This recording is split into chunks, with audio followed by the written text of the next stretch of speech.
മൂവാറ്റുപുഴ കലൂർക്കാട് എസ്ഐയെ വാഹനമിടിച്ച് കൊലപ്പെടുത്താൻ ശ്രമിച്ച കേസിൽ 2 പേർ കൂടി അറസ്റ്റിൽ. തൊടുപുഴ സ്വദേശി ഷാഹിദ്, കാരക്കോട് വീട്ടിൽ റബ്സൽ എന്നിവരാണ് അറസ്റ്റിലായത്. കേസ് അന്വേഷണത്തിന് ഡിവൈഎസ്പിയുടെ നേതൃത്വത്തിൽ പുതിയ സംഘത്തെ നിയോഗിച്ചു. വിവരങ്ങളുമായി ലാൽകൃഷ്ണനാണ് ഇപ്പോൾ തൊടുപുഴയിൽ നിന്ന് ചേരുന്നത്. ലാൽകൃഷ്ണൻ, ഈ പിടിയിലായിരിക്കുന്ന ആളുകൾ ഈ മുഖ്യപ്രതികളെ സഹായിച്ചവരാണോ? ഈ മുഖ്യപ്രതികളിലേക്ക് എത്താൻ കഴിഞ്ഞിട്ടില്ലല്ലോ ഇതുവരെ പോലീസിന്.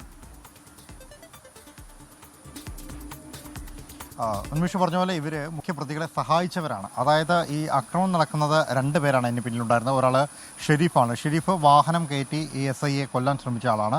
ഇയാൾ വാഹനത്തിൽ തന്നെ രക്ഷപ്പെടുകയായിരുന്നു. കൂടെ ഉണ്ടായിരുന്ന ആഫീസ് എന്ന് പറയുന്ന ആൾ ഓടി രക്ഷപ്പെടുകയായിരുന്നു.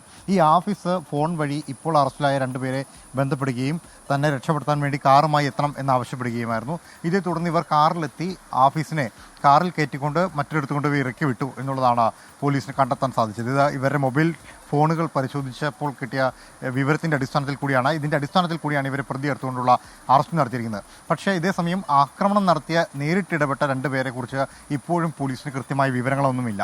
സംഭവം നടന്ന 24 മണിക്കൂർ പിന്നിടുമ്പോഴും ഇപ്പോൾ ഏകദേശം 48 മണിക്കൂർ ആവാൻ പോവുകയാണ്.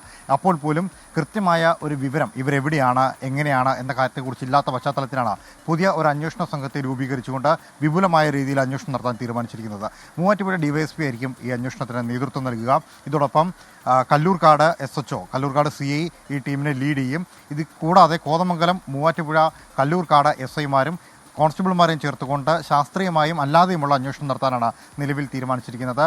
തൊടുപുഴയ്ക്ക് സമീപത്ത് നിന്ന് ഇന്നലെ പ്രതികൾ ഉപേക്ഷിച്ച വാഹനം കണ്ടെത്താൻ സാധിച്ചെങ്കിലും പിന്നീട് എങ്ങോട്ട് പോയി എന്നതിനെക്കുറിച്ച് വ്യക്തമായ ഒരു തെളിവും ഇപ്പോഴും പോലീസിന് ലഭിച്ചിട്ടില്ല. CCTV ഫുട്ടേജുകളും മറ്റും പരിശോധിക്കാൻ ശ്രമിച്ചെങ്കിലും അതിൽ നിന്നും പ്രതികളെക്കുറിച്ച് സൂചനയില്ല. പൂർണ്ണമായും ഡ്രഗ് ഉപയോഗിക്കുന്ന ആളുകളാണ്, അതായത് ലഹരി വിൽപ്പനക്കാരാണ്, ലഹരികൾ ഉപയോഗിക്കുന്നവരാണ് ഈ പ്രതികളെന്ന് പോലീസ് കണ്ടെത്തിയിട്ടുണ്ട്. ഇവരുടെ കൂട്ടാളികളും സമാനമായ കുറ്റകൃത്യം ചെയ്യുന്നവരാണ് എന്നതും പോലീസിന് ബോധ്യപ്പെട്ടിട്ടുണ്ട്. അപ്പോൾ ആ വാഹനത്തിലും അത്തരത്തിലെന്തെങ്കിലും വസ്തുക്കൾ ഒളിക്കുകയോ കടത്തുകയോ ചെയ്തിട്ടുണ്ടാകാം എന്നുള്ളതും പോലീസ് അനുമാനിക്കുന്നുണ്ട്. വാഹനം വിശദമായ ഫോറൻസിക് പരിശോധനയ്ക്ക് വിധേയമാക്കാനാണ് തീരുമാനം. ശരി, ലാൽകൃഷ്ണനാണ് തൊടുപുഴയിൽ നിന്ന് വിവരങ്ങൾ നൽകിയത്. മുഖ്യപ്രതികൾക്കായുള്ള അന്വേഷണം തുടരുകയാണ്. പോലീസ് ഇപ്പോൾ പ്രത്യേക അന്വേഷണ സംഘം രൂപീകരിച്ചിരിക്കുന്നു.